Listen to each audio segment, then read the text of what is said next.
तो चलो देखो 5.1 एक्सरसाइज के एनसीईआरटी क्वेश्चन, जो क्वेश्चन बच गए हैं उनको देखो। 5.1 जो क्वेश्चन हाँ बच गए हों, जिनको बताए ना हो अभी, उनको बताते हैं।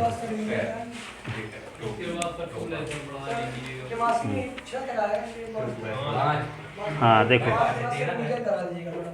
हाँ ठीक है। अरे जितना आने वाला रहेगा एग्जाम में सब करवा दिया जाएगा एग्जाम के पहले क्वार्टरली, ठीक है, चिंता ना करो, ठीक है। तो क्वेश्चन नंबर फर्स्ट क्या है, देखो 5.1 का क्वेश्चन नंबर फर्स्ट ये बताया जा चुका है, ठीक है। पॉलिनोमियल बहुपदी फलन दिया है और सतत दिखाना था x बराबर 1 पर, ठीक है। दूसरे नंबर क्वेश्चन में दिया है ये 5. दूसरा क्वेश्चन ये दिया है कि x बराबर 3 पर फलन f(x) बराबर क्या दिया है 2x स्क्वायर माइनस 1 के सांतत्य का परीक्षण कीजिए, के सांतत्य का परीक्षण कीजिए, ठीक है। तो कोई भी बहुपदी फलन दिया हो, पहले क्वेश्चन में भी यही क्वेश्चन है, थोड़ा बहुपद भर चेंज है, परीक्षण कीजिए। तो बहुपदी फलन हमेशा क्या होता है r पर सतत है, तो कोई भी पॉइंट दिया रहेगा तो सतत अवश्य होगा, ठीक है। पर यहाँ पे दिखाओ कैसे लेफ्ट हैंड लिमिट निकालते हैं, कैसे राइट हैंड लिमिट निकालते हैं। तो यहाँ पे देखो लेफ्ट हैंड लिमिट निकालते हैं तो क्या लिखेंगे, limit x tend to 3 minus लगा देंगे 3। अब यहाँ पे जो ये नहीं दिया है कि s का मान 3 से कम होने पर, 3 से अधिक होने पर, s का मान 3 होने पर, कुछ नहीं दिया है। इसका मतलब इस कंडीशन में उसी फलन का उपयोग किया जाएगा, ठीक है, चाहे लेफ्ट हैंड लिमिट हो, चाहे राइट हैंड लिमिट हो, चाहे फलन का मान हो, ठीक है। तो s टेंड टू 3 माइनस, तो क्या लिखेंगे 2x स्क्वायर माइनस 1। अगले स्टेप में क्या लिखेंगे, limit s tend to 3 minus h, तो 2 इंटू 3 माइनस h का होल स्क्वायर माइनस 1। अगले स्टेप में जानते हो h टेंड टू 0 हो जाता है ईच कंडीशन में, तो 2 माइनस h का स्क्वायर माइनस 1। तो यहाँ पे क्या होगा 3 माइनस 0 का स्क्वायर माइनस 1, तो क्या होगा 2 इंटू 3 का स्क्वायर 9 माइनस 1, 2 नंबर 18, एक निकल गया तो 17 आ गया, ये लेफ्ट हैंड लिमिट, ये इक्वेशन हो गया फर्स्ट। क्या निकालते हैं अब, राइट हैंड लिमिट। तो क्या लिखेंगे, limit x tend to 3 plus कर देंगे, तब भी वही फलन लिखा जाएगा 2x square minus 1। Limit x tend to क्या लिखेंगे 3 प्लस h लिखेंगे, जहाँ x है वहाँ लिख देंगे 3 प्लस h का होल स्क्वायर माइनस 1। अगले स्टेप में h टेंड टू 0, तो यहाँ पे क्या होगा 3 और 3 प्लस h का स्क्वायर माइनस 1, 3 यहाँ पे 3 प्लस 0 का स्क्वायर माइनस 1, तो 3 और 3 का स्क्वायर 9 होता है माइनस 1। तो यहाँ पे क्या होगा 3 है कि 2 है, 2 था ना, 3 कैसे बना दिए 2, तो ये 18 माइनस 1 तो 17, ये राइट हैंड लिमिट की वैल्यू भी क्या आ गई 17।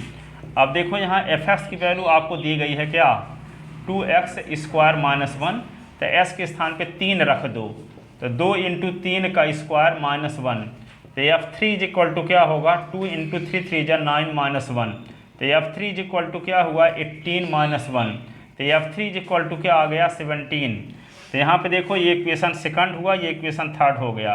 From equation first second and third, समीकरण 1 2 3 से, समीकरण 1 2 व 3 से क्या हुआ, लेफ्ट हैंड लिमिट बराबर राइट हैंड लिमिट बराबर f3, इसका मतलब 17 बराबर 17, अतः दिया गया फलन x बराबर 3 पर क्या है सतत है, क्या है सतत है। दिया गया फलन x बराबर 3 पर क्या है सतत है ना, आसान। अब देखो क्वेश्चन नंबर तीसरे में क्या दिया, देखो निम्नलिखित फलन के सांतत्य की जांच कीजिए। निम्नलिखित फलनों के सांतत्य की जांच कीजिए। निम्नलिखित फलनों के सांतत्य की जांच कीजिए। क्या दिया है ए नंबर में, ए नंबर में f(x) बराबर दिया है x माइनस 5। बी नंबर में क्या दिया है, एफ एक्स बराबर दिया है 1/s माइनस 5।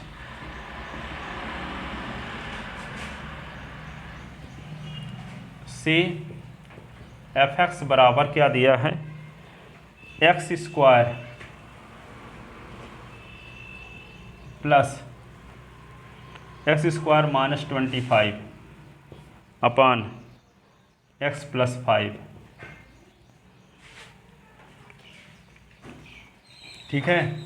और the number F x is equal to, चलो mod of x minus 5, mod of x minus 5, mod of x minus 5। यहाँ खिसक लो थोड़ा सा अनुज। चलो इन फलनों के सांतत्य की जांच करना है। सांतत्य की जांच करने का अर्थ ये हुआ कि आर पर जांच करना। आर का मतलब वास्तविक संख्याओं के समुच्चय पर जांच करना। ठीक है, इसका मतलब कि सर्वत्र जांच करना, आर पर जांच करना है। नहीं, सतत है बोल दिया तो इसका मतलब आर पर चेक करना है, आर की प्रत्येक बिंदु पर सतत है कि नहीं है। ठीक है, तो यहाँ पे थोड़ा सा, यहाँ पे ए नंबर में क्या दिया है, x की पावर 1। अब 5 s की पावर 0 कर लेंगे तो इस व्यंजक में प्रत्येक पद की घात, प्रत्येक पद में चर की घात क्या है, पूर्ण संख्या। प्रत्येक पद में चर की घात क्या है, पूर्ण संख्या। पूर्ण संख्या किसे कहते हैं, जैसे यहाँ पे प्राकृतिक संख्या ये है, गिनती वाली संख्या 1 2 3 4 5, ये गिनती वाली संख्या है, इसमें 0 और मिला दो। ठीक है ना, तो क्या बन जाएगा, W इज इक्वल टू होगा यहाँ पे n और संघ सिंगल्टन सेट 0। प्राकृतिक संख्याओं के समुच्चय में एक एलिमेंट और मिला दो, कौन, 0, तो क्या हो जाएगा भाई, पूर्ण संख्या आ जाएगा। तो इसको क्या कहेंगे, 0 1 2 3 4 5 6 है। ठीक है ना, 7 डैश डैश। तो यहाँ पे किसी व्यंजक में प्रत्येक पद में चर की घात यदि पूर्ण संख्या है तो वह व्यंजक बहुपद कहलाता है। ठीक है, अब बहुपद जब कहलाता है तो यदि कोई फलन बहुपदी फलन है तो आर पर सदैव सतत होता है। ये हम थ्योरम सिद्ध कर चुके हैं पीछे। ठीक है, प्रत्येक बहुपदी फलन आर पर क्या होता है, सतत होता है। ठीक है, तो यहाँ पे यही थोड़ा सा लिखना है लैंग्वेज में। तो क्या लिखेंगे, ए नंबर में F x is equal to X minus 5 में प्रत्येक पद में चर की घात, प्रत्येक पद में चर की घात पूर्ण संख्या होने की वजह से यह फलन एक बहुपदी फलन है तथा हम जानते हैं कि प्रत्येक बहुपदी फलन आर पर सतत होता है। इसलिए यह फलन आर पर सतत है,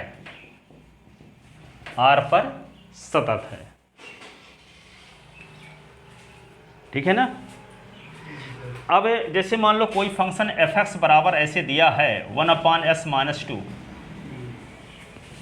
ठीक है, सांतत्य का परीक्षण करते हैं उस फलन के डोमेन में, तो ये बहुपदी फलन है। तो जब ये बहुपदी फलन है तो इस फलन का डोमेन तो आर था। ठीक है, लेकिन इस फलन में देखते हैं इस फलन का डोमेन क्या होता है, डोमेन प्रांत इसकी हिंदी होती है। किसी फलन का डोमेन क्या होता है, चर का वह मान जिसके संगत फलन का मान परिमित संख्या में हो, इन्फिनिटी माइनस इन्फिनिटी ना हो, वह उन मानों का समुच्चय कहलाता है फलन का डोमेन। ठीक है, तो चर का वह मान जिसके संगत दिए गए फलन का मान परिमित संख्या में हो, इन्फिनिटी माइनस इन्फिनिटी ना हो, वह उन मानों का समुच्चय कहलाता है उस फलन का डोमेन। तो यहाँ पे देखो इस फलन का डोमेन आर के सब एलिमेंट होंगे लेकिन एक एलिमेंट छोड़कर, x बराबर 2 रख देंगे तो 2 - 2 तो 1/0 और 1/0 इन्फिनिटी होता है। ठीक है, तो इस फलन का डोमेन क्या होगा, r minus singleton set 0, r minus एकल समुच्चय 0। ठीक है, वास्तविक संख्याओं के समुच्चय में से एक ठो एलिमेंट 0 नहीं 2 है ना, क्योंकि वास्तविक संख्याओं के समुच्चय में से एक एलिमेंट 2 ऐसा एलिमेंट है कि इस 2 पर फलन परिभाषित ही नहीं है, और जब 2 पर फलन परिभाषित नहीं है तो 2 डोमेन में शामिल नहीं है, और जब 2 डोमेन में शामिल नहीं है तो किसी फलन के सांतत की जांच किस में करते हैं, उस फलन के डोमेन में। तो इस फलन का डोमेन क्या है, r-2 है, r-2 है। वास्तविक संख्याओं के समुच्चय में से 2 को निकाल देने के बाद जो संख्याएं बची रहेंगी वे कहलाएगा इस फलन का डोमेन। अब इस फलन के डोमेन में ये फलन सतत है कि नहीं सतत है, तो इसके r के में से 2 एलिमेंट को निकाल देने के बाद जो एलिमेंट बचेंगे, किसी भी एलिमेंट पर यदि हम लेफ्ट हैंड एलिमेंट निकालेंगे, राइट हैंड एलिमेंट निकालेंगे और उस बिंदु पर फलन का मान निकालेंगे, तीनों बराबर आएगा। इसलिए हम ये कह सकते हैं कि यह फलन क्या है, s बराबर 2 को छोड़कर r के समस्त बिंदुओं पर सतत है। s बराबर 2 को छोड़कर r के समस्त बिंदुओं पर सतत है। s बराबर 2 क्यों छोड़ेंगे, क्योंकि 2 पर फलन परिभाषित ही नहीं है। तो जब 2 पर फलन परिभाषित नहीं है तो इस फलन का डोमेन में ही 2 शामिल नहीं है। अब किसी फलन के सांतत की जांच कहाँ करते हैं, उस फलन के डोमेन में। ठीक है, शिवराज सिंह चौहान का डोमेन क्या है, मध्य प्रदेश, उनका क्षेत्र एक तरह से। ठीक है, अब यहाँ पे क्या है, यहाँ पे इस फलन का डोमेन क्या है, r माइनस सिंगल्टन सेट 2। ठीक है, ऐसे या दूसरे शब्द में यह समझ सकते हो कि s के ऐसे मानों का समुच्चय जिनके संगत फलन का मान परिमित संख्या में आए, इन्फिनिटी या माइनस इन्फिनिटी ना आए, इन्फिनिटी और माइनस इन्फिनिटी ना आए। तो 2 रखने से इन्फिनिटी आएगा, इसलिए 2 डोमेन में शामिल नहीं है। तो r का एक ऐसा एलिमेंट है 2 जो फलन के डोमेन में शामिल नहीं है, तो इस फलन का डोमेन ये है। अब इस डोमेन का कोई भी एलिमेंट लेकर के और हम लेफ्ट हैंड एलिमेंट निकालें, राइट हैंड एलिमेंट निकालें और फलन का मान निकालें तो तीनों बराबर आएगा। वेरिफिकेशन करना चाहते तो कोई पॉइंट लेकर चेक कर सकते हो। s बराबर 3 लेकर लेफ्ट हैंड एलिमेंट निकालो, s 4 लेकर left hand element right hand element निकालो और 4 पर फलन का मान निकालो, समान आएगा। ठीक है,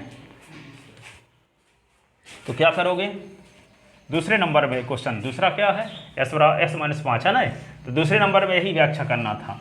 तो दूसरा नंबर का लिखते हैं f(x) = 1/x-5। स्पष्टतः यह फलन, स्पष्टतः यह फलन x बराबर 5 पर परिभाषित नहीं है, परिभाषित नहीं है, क्योंकि x बराबर 5 के संगत फलन का मान f(5) बराबर 1/5 - 5, तो 1/0 बराबर इन्फिनिटी, जो कि अपरिमित संख्या है, का मान अपरिमित संख्या है, अपरिमित संख्या है, परिमित संख्या नहीं है, अर्थात परिमित संख्या नहीं है। ठीक है, अतः इस फलन का डोमेन बराबर r माइनस सिंगल्टन सेट 2 हुआ, r माइनस सिंगल्टन सेट 2। अतः दिया गया फलन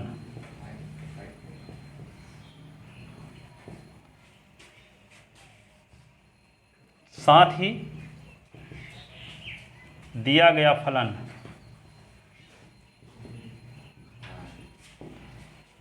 दो बहुपदों का भागफल है। देखो, एक को बहुपद है कि नहीं है, एक को लिख सकते हैं इसकी पावर 0, एक भी बहुपद है, तो 2 बहुपदों का भागफल है, 2 बहुपदी फलनों का भागफल, हाँ अचर फलन भी बोल सकते हो, साथ ही दिया गया फलन दो बहुपदी फलनों का भागफल है। दो बहुपदी फलनों का भागफल है। अच्छा, 5 लिखना चाहिए ना। हाँ तब हाँ, साथ ही दिया गया फलन दो बहुपदी फलनों का भागफल है।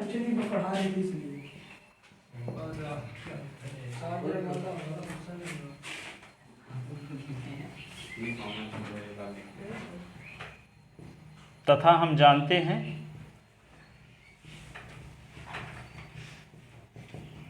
दो बहुपदी फलनों का भागफल भी एक सतत फलन होता है। दो बहुपदी फलनों का भागफल भी अपने डोमेन के प्रत्येक बिंदु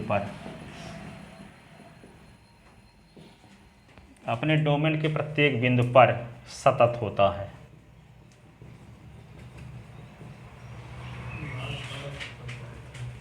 तथा हम जानते हैं कि दो बहुपदी फलनों का भागफल भी अपने डोमेन के प्रत्येक बिंदु पर सतत होता है। इसलिए f(x) बराबर 1/s-5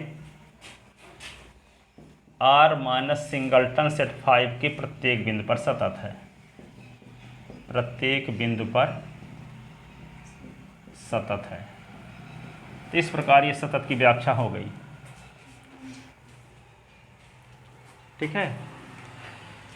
तो ये सब पीछे जब ना समझे रहते तो ये ज़्यादा कठिन लगता आपको, शुरू में जब बताते तो। अब तो सब कुछ जान चुके हैं दाएँ बाएँ की बात चीज़ें। अब देखो यहाँ पे सी नंबर में पहुँचते हैं। हाँ,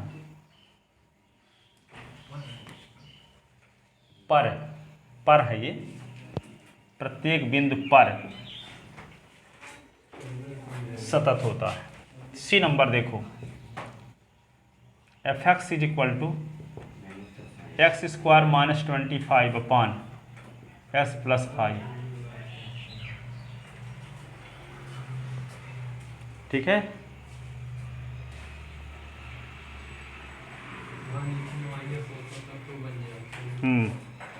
सब बन जाएगा। जिस प्रकार है तो सब बन जाएंगे नहीं।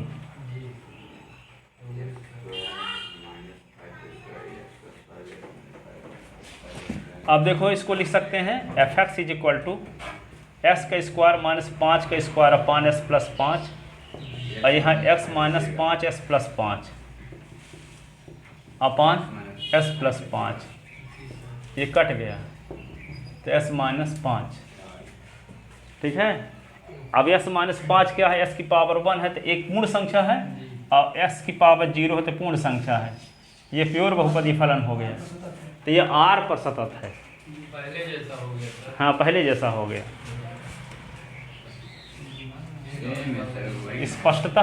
हाँ, स्पष्टतः f(x) = x² - 25/s+5 = x-5 जो कि बहुपदी फलन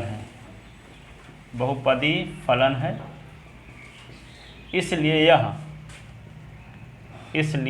यह r पर सतत है। r पर क्या है? सतत। क्योंकि बहुपदी फलन r पर सदैव सतत होता है।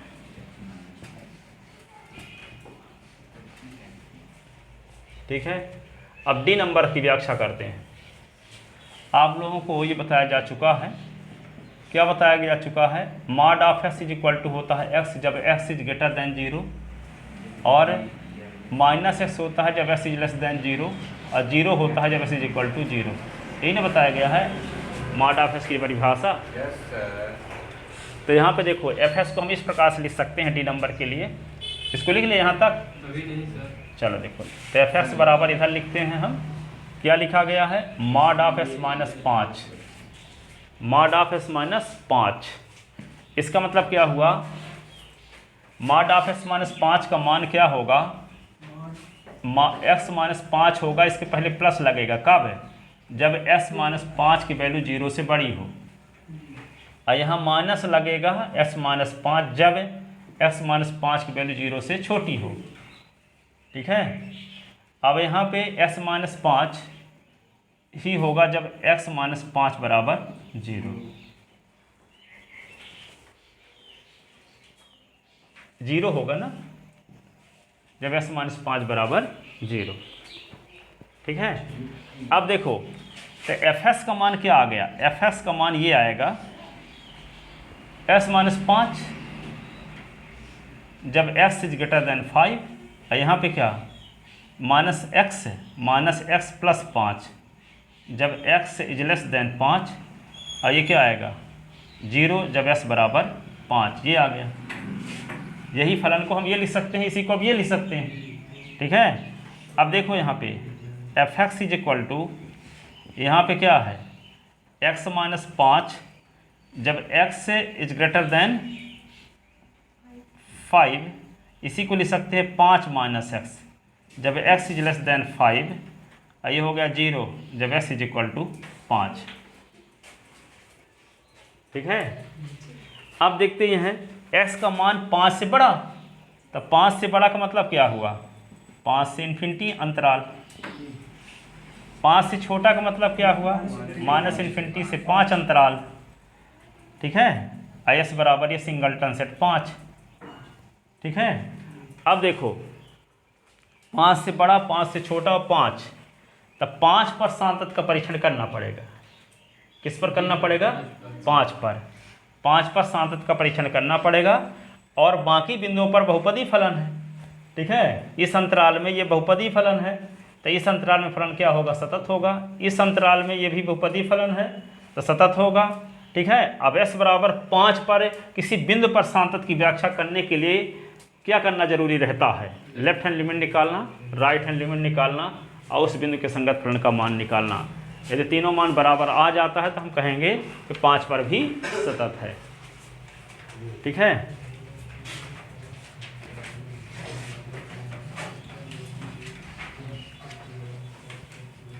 तो देखो यहाँ पे डी नंबर के जो चल रहा था, यदि x इज ग्रेटर देन 5 या 5 इन्फिनिटी इंटरवल, तो fx बराबर, तब fx बराबर क्या है x माइनस 5 जो कि बहुपदी फलन है, बहुपदी फलन है। अतः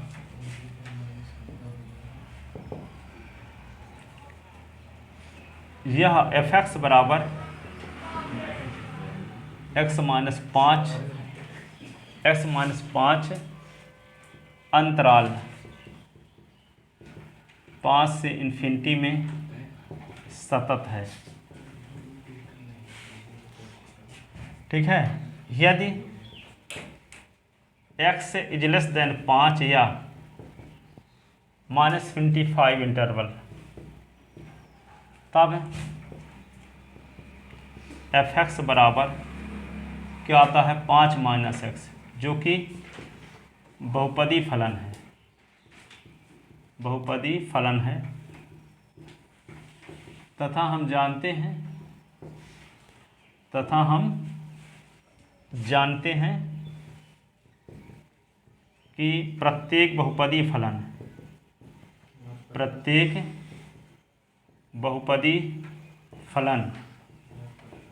R पर सतत होता है, इसलिए R के उप अंतराल में भी सतत होगा, उप अंतराल में भी सतत होगा। अर्थात fx बराबर 5 माइनस x अंतराल माइनस इन्फिनिटी से 5 में सतत है,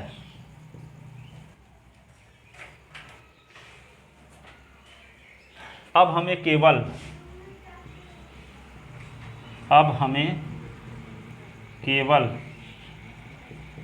x बराबर 5 पर सांतत्य का परीक्षण करना है। ठीक है, 5 से कम 5 से अधिक पर व्याख्या कर चुके, अब 5 पर व्याख्या करना बाकी है। तो किसी बिंदु पर सांतत्य का परीक्षण करने के लिए क्या करते हैं, लेफ्ट हैंड लिमिट निकालते हैं, राइट हैंड लिमिट निकालते हैं और उस बिंदु के संगत फलन का मान निकालते हैं। ठीक है ना, तो लेफ्ट हैंड लिमिट निकालेंगे और राइट हैंड लिमिट। तो निकालते हैं लेफ्ट हैंड लिमिट। ठीक है, तो लेफ्ट हैंड लिमिट कैसे निकालते हैं, देखो लेफ्ट हैंड लिमिट किस पॉइंट पर, 5 पर, तो एस टेंड टू 5 और माइनस 5 और माइनस 5 से बहुत छोटी राशि घटा देंगे तो इसका मान 5 से छोटा कि 5 से बड़ा, 5 से छोटा। तो जब इसका मान 5 से छोटा तो फलन क्या है, 5 माइनस एक्स, 5 माइनस एक्स। तो अगले स्टेप में क्या लिखोगे, limit S tend to 5 minus H. अच्छा दिख नहीं रहा इधर, 5 माइनस एच लिख दिए। अब यहाँ 5 तो लिखवे करेंगे और माइनस एच के स्थान पे 5 माइनस एच लिख देंगे। अगले स्टेप में क्या लिखेंगे, एस टेन टू 0, 5 माइनस 5 और प्लस एच, ये कट गया। लिमिट एस टेन टू 0, ये एच, ये 0, ये लेफ्ट हैंड लिमिट आ गई। अब क्या निकालेंगे, right hand limit. Right hand limit, limit X tend to 5 और प्लस 5 में बहुत छोटी राशि जोड़ दोगे तो इसका मान 5 से बड़ा हो जाएगा। जब एस का मान 5 से बड़ा है तो एफ एस का मान क्या है, एक्स माइनस 5। क्या है, एक्स माइनस 5। अब हम क्या निकालेंगे, अगले स्टेप में लिखेंगे limit X tend to 5 plus H, ये 5 प्लस एच माइनस 5, ये आएगा। ठीक है, अब क्या करेंगे, अगले स्टेप में लिमिट एच टेन टू 0 कर दोगे और ये क्या होगा, 5 से 5 कट गया, एच बचा, एच के स्थान पे 0, तो 0 में आ गया left hand right hand limit. अब एस बराबर 5 पर फलन का मान पहले से 0 दिया। ठीक है, एफ 0 बराबर एफ 5 बराबर एफ 5 बराबर 0। ठीक है, एफ एस बराबर 0 एक क्या है, अचर फलन है, तो 5 रखोगे तब भी 0 ही बना रहेगा। ठीक है, तो यहाँ देखते क्या है, left hand limit right hand limit, S बराबर 5 पर फलन का मान 0 आ रहा है, तीनों मान बराबर आ रहा है कि नहीं। इसका मतलब क्या है, 5 पर भी सतत है। इस प्रकार दिया गया फलन आर के समस्त बिंदुओं पर सतत है, आर पर सतत है। तो चूंकि लेफ्ट हैंड, चूंकि बिंदु 5 पर, चूंकि बिंदु एस बराबर 5 पर क्या है, लेफ्ट हैंड लिमिट बराबर राइट हैंड लिमिट बराबर F5। अतः दिया गया फलन x बराबर 5 पर भी सतत है। इस प्रकार fx r पर सतत है। इस प्रकार fx r पर सतत है। इसमें कोई ऐसा बिंदु नहीं है जिस बिंदु पर सतत ना हो, अर्थात r के समस्त बिंदुओं पर सतत है। r में ऐसा कोई बिंदु नहीं है जिस बिंदु पर फलन सतत ना हो।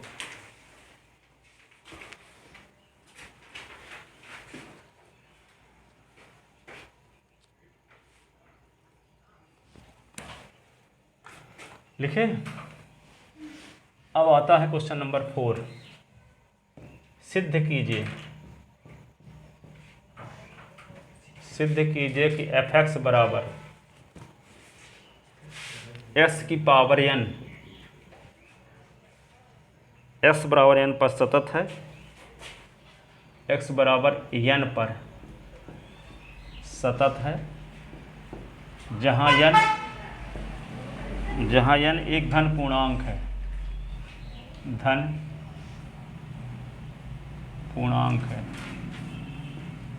n क्या है, धन पूर्णांक है। तो जब s की पावर धन पूर्णांक हो तो उसे क्या कहते हैं? जिस व्यंजक में s की घात धन पूर्णांक हो उसे बहुपदी फलन, क्योंकि धन पूर्णांक पूर्ण संख्या होता है। धन पूर्णांक क्या होता है? पूर्ण संख्या। तो यहाँ ये बहुपदी फलन है। तो s बराबर n पर सांतत की व्याख्या करना तो होबे हो करेगा, फिर भी दिखाना पड़ेगा फॉर्मेलिटी के लिए। क्या करोगे? लेफ्ट हैंड लिमिट निकालो। तो लेफ्ट हैंड लिमिट कैसे निकालते हैं? लिमिट s टेंड टू लिख दोगे n और माइनस s की पावर n। अगले स्टेप में क्या लिख दोगे? Limit s tend to n minus h, तो n माइनस h की पावर n। अगले स्टेप में क्या लिख दोगे? s टेंड टू 0 और n माइनस h की पावर n। अगले स्टेप में लिख दोगे n माइनस 0 की पावर n, तो n की पावर n आ गया left hand limit. Right hand गलत तरीका क्या है कि अब बाइनोमियल थ्योरम से स्पेंड करने लगे, ठीक है, टाइम ज़्यादा लगेगा, आएगा आंसर यही, ठीक है। इसको खोला ना करो कि अब होल स्क्वायर है तो होल स्क्वायर का फार्मूला लगे खोले, क्यूब है तो खोलने लगे, ठीक है। डायरेक्ट वैल्यू भी रख सकते हो, वही आएगी। राइट हैंड लिमिट, क्योंकि नीचे तो है नहीं कि गुणनखंड विधि लगाओगे। अभी क्या करोगे? राइट हैंड लिमिट, तो limit s tend to n और प्लस s की पावर n।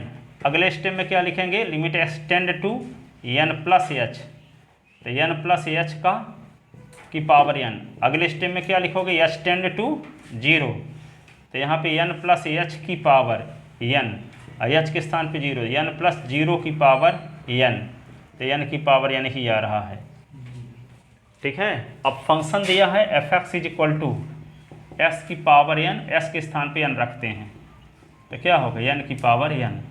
ये हो गया 1, ये हो गया 2 और ये हो गया 3, तो 1 2 3 से 1 2 व 3 से क्या हुआ? लेफ्ट हैंड लिमिट बराबर राइट हैंड लिमिट बराबर fn, n की पावर n, n की पावर n और n की पावर n। अतः दिया गया फलन x बराबर n पर सतत है। n पर क्या है? सतत है। s बराबर n पर क्या है? सतत है।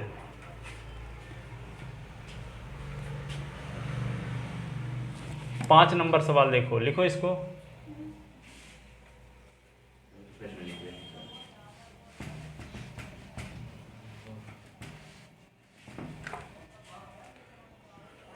पाँच नंबर सवाल ये दिया है, क्या फलन, क्या f(x) is equal to f(x) is equal to f(x) is equal to x is less than or equal 1 और 5 यदि x is greater than or equal x is greater than 1 द्वारा परिभाषित फलन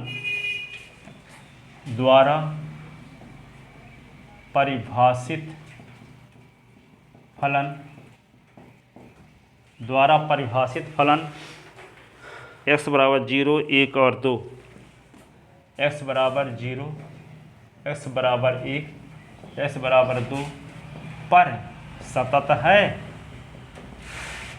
क्या f(x) जो इस प्रकार से परिभाषित है s बराबर 0 s बराबर 1 s बराबर 2 पर सतत है क्या? चेक करो। सब में से निकालना पड़ेगा। सब में निकालना पड़ेगा, ठीक है ना। छोटे छोटे डाउट क्लियर होंगे इसमें, बहुत छोटी छोटी बातें क्लियर होंगी इसके माध्यम से। जो जानते थे वो तो ठीक है, पर जो नहीं जानते थे वे भी और आएंगे कुछ, ठीक है। अब कहोगे उसी प्रकार का तो है जैसे बताए हैं, पर करने लगो तो कहीं पे दिक्कत जाएगी थोड़ा सा, ठीक है। अब दिक्कत क्या जाएगी अभी हम आपको बताते हैं। धर्म संकट की स्थिति में आओगे।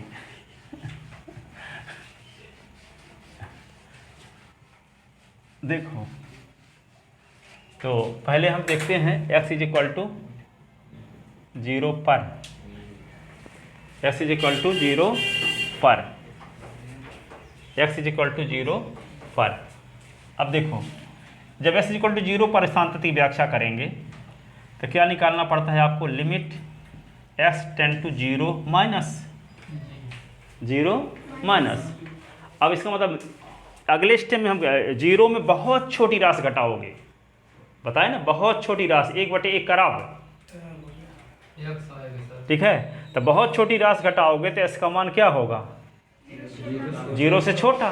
तो 0 से छोटा के लिए तो मान ही नहीं दिया है, तो क्या करोगे, तो 0 से छोटा मान तो 1 से छोटे वाला मानना होगा। जो 0 से छोटा है तो 1 से छोटा होवे हो करेगा वे कि नहीं, तो 1 से छोटा वाला मान ही 0 से छोटा वाला मान होगा, इधर ही होगा। अब यहाँ पे 1 से छोटा बोल दिया तो 1 से छोटा में तो 0 से छोटा भी वाला आएगा, कुछ नहीं लिखना पड़ेगा, उसमें लिख देना है डायरेक्ट। जैसे 1 से छोटा मान है तो जो 1 से छोटा मान तो 0 से छोटा वाला भी उसमें शामिल है, क्योंकि इसका मतलब जानते हो क्या होता है, x is less than or equal 1 का मतलब होता है -∞ 1, ये खुला बंद अंतराल, ठीक है। अब इसकी मीनिंग होती है एस सच दैट, इसको समुच्चय निर्माण रूप में लिखते हैं, x बिलोंग इन आर, ठीक है, एंड क्या लिखेंगे, -∞ is less than x is less than or equal 1, ऐसी वास्तविक संख्याओं का समुच्चय है जिनका मान -∞ और 1 के बीच हो और उसमें एक जी शामिल है, ठीक है। तो यहाँ पे 0 से बहुत छोटी राशि घटा दोगे तो जो संख्या आएगी इस समुच्चय में शामिल नहीं है, शामिल है। तो जब s का मान इस समुच्चय में शामिल हो, ऐसी कंडीशन में fs के स्थान पे s लिखना है, ठीक है। तो यहाँ पे क्या लिख दें, s टेंड टू 0 माइनस, तो क्या लिख दें यहाँ पे x, ठीक है। अब यहाँ पे limit x tend to 0 minus h, तो s के स्थान पे 0 माइनस h लिख दो। अगले स्टेप में क्या लिखोगे, s टेंड टू 0 तो माइनस h, तो -0 तो 0 में रहेगा, ठीक है। अब क्या करेंगे, limit x tend to 0 plus, और यहाँ पे 0 में बहुत छोटी राशि जोड़ना है, ये नहीं कि 0 में 15 जोड़ना है, बहुत छोटी राशि। तो 0 में बहुत छोटी राशि जोड़ दोगे तो क्या होगा उसका मान, यहाँ वाला ना लिख देना, 1 से तो छोटा ही रहेगा, बहुत छोटी राशि जोड़ोगे तो इसके लिए भी इसी का उपयोग करेंगे। अब ये नहीं समझे तो क्या करोगे, लेफ्ट हैंड के लिए इसका यूज हुआ तो राइट हैंड के लिए तो अवश्य इसी का यूज होगा, ठीक है। तो क्या लिखोगे यहाँ पे, x है, limit x tend to 0 plus h, 0 plus h, फिर लिमिट s टेंड टू 0 तो h, तो क्या लिख दोगे 0, तो यहाँ पे ये आ गया। अब s बराबर 0 पर फलन का मान, तो 0 पर भी फलन यही है, ठीक है। तो s बराबर 0 पर fx बराबर क्या है, x है, तो यहाँ पे क्या लिख दोगे 0, तो 0, तो यहाँ ये क्या आ गया, ये लेफ्ट हैंड लिमिट आ गया इक्वेशन फर्स्ट, ये right hand limit equation second, फलन का मान ये इक्वेशन थर्ड। तो 1 2 3 से 1 2 व 3 से x बराबर 0 पर लेफ्ट हैंड लिमिट बराबर राइट हैंड लिमिट बराबर f0, ठीक है। अतः दिया गया फलन, दिया गया फलन x बराबर 0 पर सतत है, x बराबर 0 पर सतत है, ठीक है ना। और वहाँ 5 क्यों नहीं लिया गया सर, ये समझ में नहीं आया। x बराबर 5 क्यों नहीं लिया गया, तो s 1 से बड़ा, तो हम क्या बोले कि यहाँ पे 0 प्लस करेंगे, तो 0 में जोड़ो 1 बटे ये, तो क्या होगा, 1 से छोटा मान रहेगा कि 1 से बड़ा, 1 से छोटा रहेगा। तो जब s का मान 1 से छोटा रहेगा तो हम fs इसी का ना यूज करेंगे, चाहे लेफ्ट लिमिट में आए चाहे राइट हैंड लिमिट में आए। 1 से अधिक होता तब ना यूज करते। अब हम h के बारे में बता ही चुके, h बहुत छोटी राशि है, h का मान 15 तो नहीं ले सकते कि 0 + 15 हो गया तो s ग्रेटर देन 1 वाला काम किया जाएगा, h का मान एक भी नहीं ले सकते। बहुत छोटी धनात्मक राशि है, बहुत छोटी धनात्मक पूर्णांक भी नहीं, बहुत छोटी धनात्मक राशि बोल रहे हैं।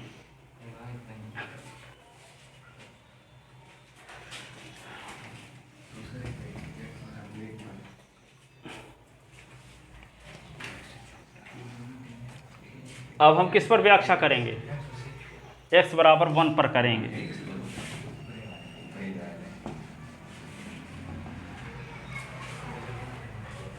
x बराबर ये होगा n पार्ट।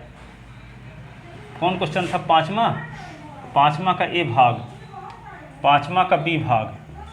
तो b भाग में क्या है? x इज इक्वल टू 1 पर क्या निकालते हैं? Left hand limit.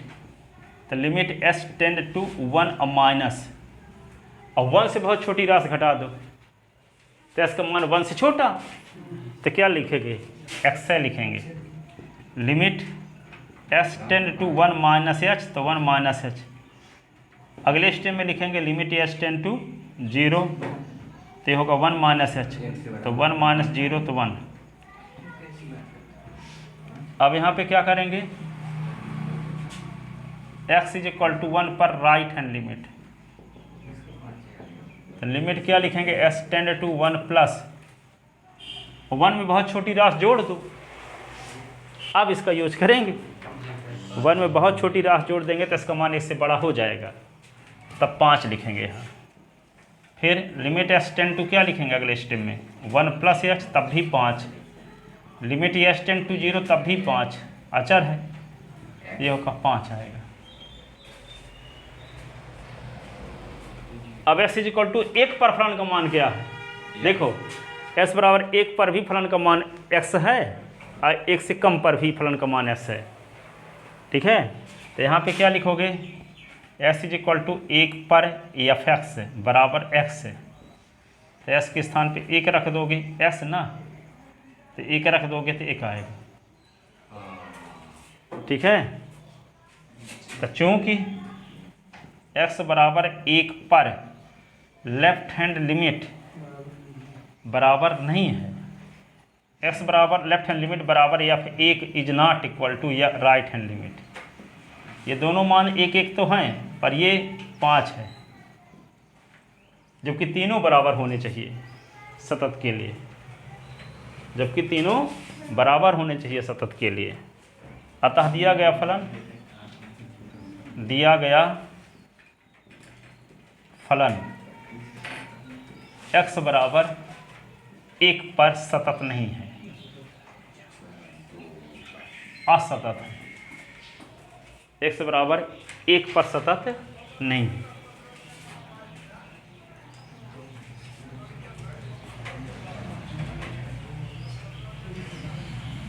ठीक है, अब हम क्या किस पर व्याख्या करेंगे? x बराबर 2 पर। सी नंबर लिखते हैं, x बराबर 2 पर, x बराबर 2 पर। ठीक है, x बराबर 2 पर। तो क्या करेंगे? s बराबर 2 पर शांत left hand limit, limit s tend to 2।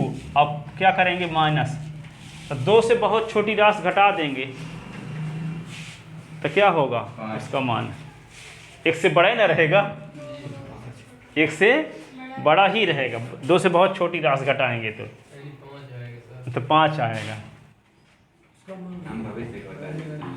तो limit s tend to 2 minus h, ये 5। लिमिट s टेंड टू 0, तब भी 5, और h के स्थान पे 0 भी रख दोगे तब भी 5। यह तो इसमें है ही नहीं कि h के स्थान पे 0 रखा जाए। ठीक है, अब क्या किया जाए? Right hand limit, limit s tend to 2 plus 2 में बहुत छोटी राशि जोड़ देंगे तब भी s का मान इससे बड़ा रहेगा कि नहीं? 2 में बहुत छोटी राशि घटाएंगे तब भी s से बड़ा रहेगा, और 2 में बहुत छोटी राशि जोड़ेंगे तब भी x से बड़ा रहेगा। ठीक है, छोटी राशि की बात कर रहे हैं। तो यहाँ पे क्या लिखोगे? यहाँ पे 5 लिखोगे। Limit s tend to 2 plus h, तो 5। लिमिट s टेंड टू 0, तो 5। तब भी 5। अब क्या निकालेंगे, x बराबर 2 पर फलन का मान क्या है, x बराबर 2 पर फलन का मान क्या है, 5 है। x बराबर 2 पर फलन का मान क्या है, 5 ही है। तो चूंकि x बराबर 2 पर लेफ्ट हैंड लिमिट बराबर राइट हैंड लिमिट बराबर f2, ठीक है, 5 बराबर 5 बराबर 5। अतः दिया गया फलन x बराबर 5 पर, x बराबर 2 पर सतत है, ठीक है। तो 0 पर सतत था और 2 पर सतत है, 1 पर सतत नहीं था, ठीक है। समझ में आया कि नहीं।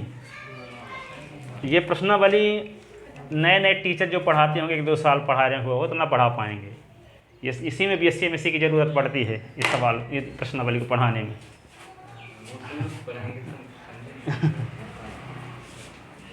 सब लॉजिकल ज़्यादा है, थ्योरी लिखो।